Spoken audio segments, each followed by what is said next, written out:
Les ministres des Affaires étrangères de l'Union européenne étudient la possibilité de réaliser des achats groupés de munitions pour aider l'Ukraine.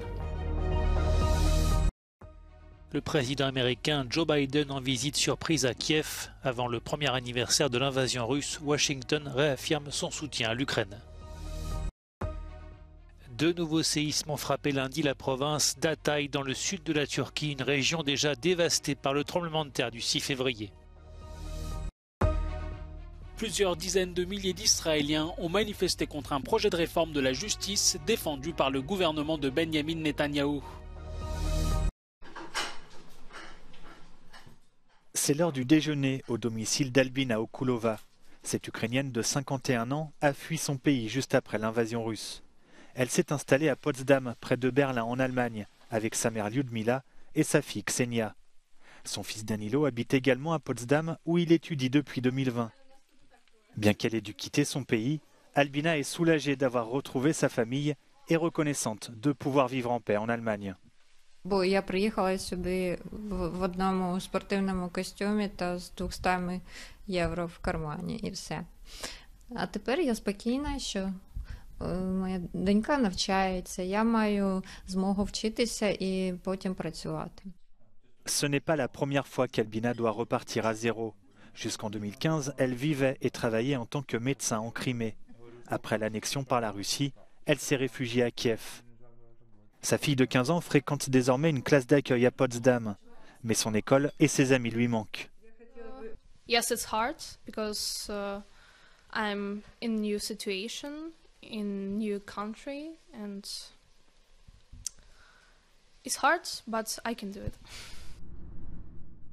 Albina se rend en voiture dans un bureau gouvernemental à Potsdam où elle doit s'inscrire à des cours d'allemand. Objectif, apprendre la langue le plus vite possible afin de pouvoir travailler de nouveau comme médecin. Mais la bureaucratie est un obstacle pour de nombreux Ukrainiens venus en Allemagne. Мене це без кінця бентежить. Я не можу мати спокій, бо мені постійно приходиться якісь робити папіри, які то закінчуються, то кінець року, і я не маю ніякого спокою, щоб займатися навчанням та вихованням доньки. Plus d'1 million d'Ukrainiens sont arrivés en Allemagne depuis le début de la guerre.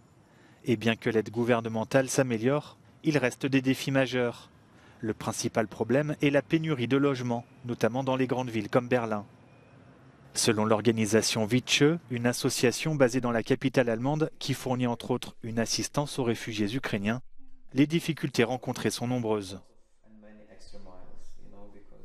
Ähnlich ist es zum Beispiel auch mit der Jobsuche und den Schulplätzen und den Kitaplätzen.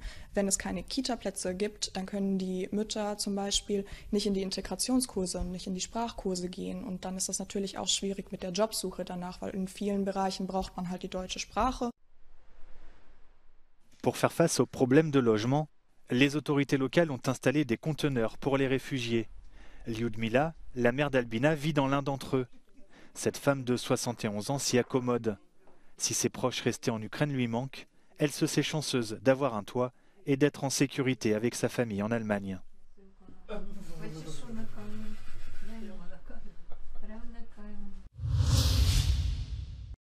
Les énergies renouvelables représentent-elles vraiment l'avenir du développement humain ? L'objectif de la Commission européenne de parvenir à un continent décarboné d'ici 2050 pourra-t-il être atteint ? Pour répondre à ces questions, des centaines d'experts se sont réunis à Madrid à l'occasion de la conférence Spirec sur les énergies renouvelables. Pour nombre d'analystes, les objectifs climatiques se heurtent toujours à la volonté politique. Para poder hacer eso hacen falta políticas de innovación y políticas industriales. Hace falta que desde los gobiernos se impulse esa innovación, que no puede ser en todo, sino que hay que elegir en qué áreas queremos especializarnos y además luego tenemos que desarrollar la industria que va a implantar esa innovación, que va a desarrollar productos competitivos que va a poder vender en los mercados y, por decirlo así, aprovechar esa transición también para generar empleo, para generar competitividad en la industria.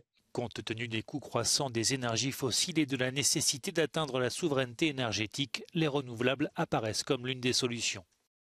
Renewable energy can either basically base their whole energy system, economy and society around renewable energy, or produce some part of their energy consumption, cover some part of their energy consumption with local renewables and local energy sources, and then reduce basically the public money or the private money that needs to go into importing fossil fuel. La conférence Spirec de Madrid doit aider les gouvernements à mettre en œuvre leur feuille de route énergétique. L'Union européenne cherche par tous les moyens à fournir plus de munitions à l'Ukraine. Réunis lundi à Bruxelles, les 27 ministres des Affaires étrangères ont étudié l'idée d'achat groupé afin de répondre aux appels répétés et pressants de Kiev.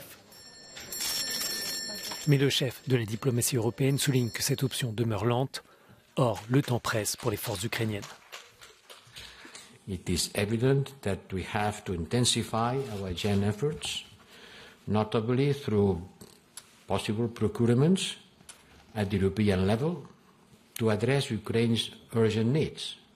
But it is also clear that in the next weeks, the best way to provide ammunition to Ukraine is to share the already existing ammunition stockpiles of the European armies. We don't have to wait for them to be produced.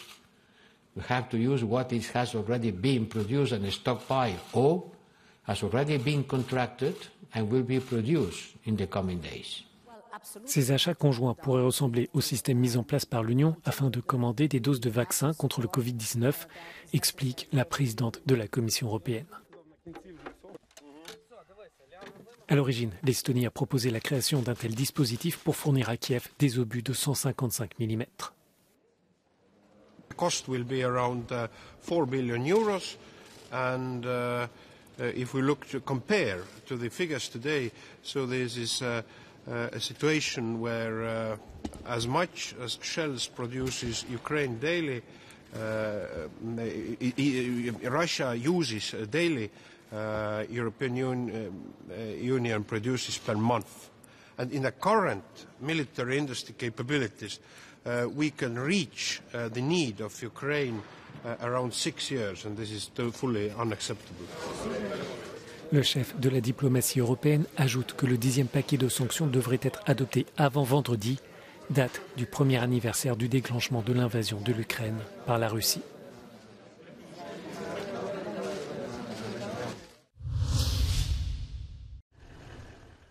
À quelques jours du premier anniversaire de l'invasion russe en Ukraine, Joe Biden a effectué ce lundi une visite surprise à Kiev.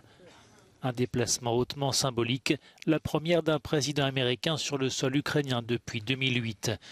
Joe Biden est venu réaffirmer à son homologue Volodymyr Zelensky le soutien indéfectible des États-Unis face à l'agresseur russe.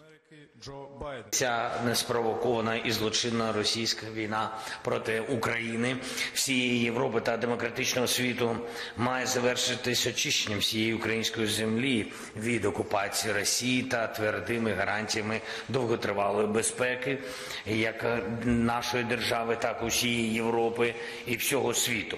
Putin thought Ukraine was weak and the West was divided. As you know, Mr. President, I said to you in the beginning, he's counting on us not sticking together.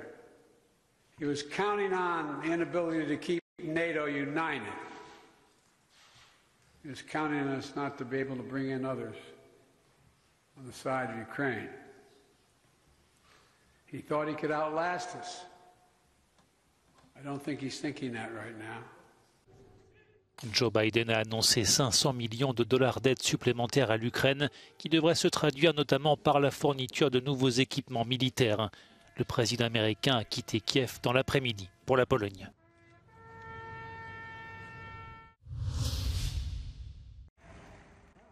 La terre a de nouveau tremblé ce lundi en Turquie. Deux séismes de magnitude 6,4 et 5,8 ont secoué dans la soirée la province déjà dévastée d'Hatay, au bord de la Méditerranée.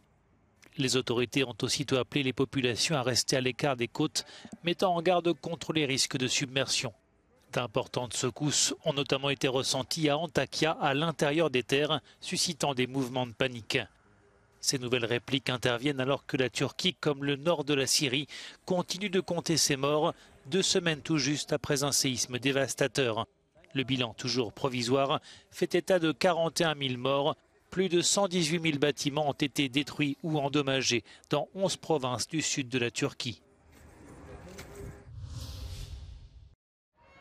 C'est un grand défilé bleu et blanc pour la démocratie. Plusieurs dizaines de milliers de manifestants se sont rassemblés ce lundi à Jérusalem devant le Parlement israélien contre un projet de réforme de la justice. Le fascisme ne passera pas, pouvait-on lire sur des bannières brandies par les manifestants. Selon ses détracteurs, le projet de loi visant à réduire l'influence du pouvoir judiciaire au profit du pouvoir politique menacerait le caractère démocratique de l'État d'Israël. השינויים האלה הולכים לפגוע בנשים, בלהט"בים, בכל מגזר, אין מישהו שלא ייפגע, ומי שלא מבין את זה, זאת בעיה בפני עצמה. I wish I could say I was optimistic. I don't know if it's going to stop the legislation, but at least people will know that it doesn't represent us. היום הוא אחד הצעדים הראשונים להפיכת ישראל בפועל מדמוקרטיה למשטר מסוג אחר. אנחנו עדיין לא יודעים Si cette réforme est adoptée en l'état, le Parlement israélien pourrait annuler à la majorité simple une décision de la Cour suprême. Pour beaucoup d'opposants, ce projet de loi est une menace pour la séparation des pouvoirs et la justice constitutionnelle.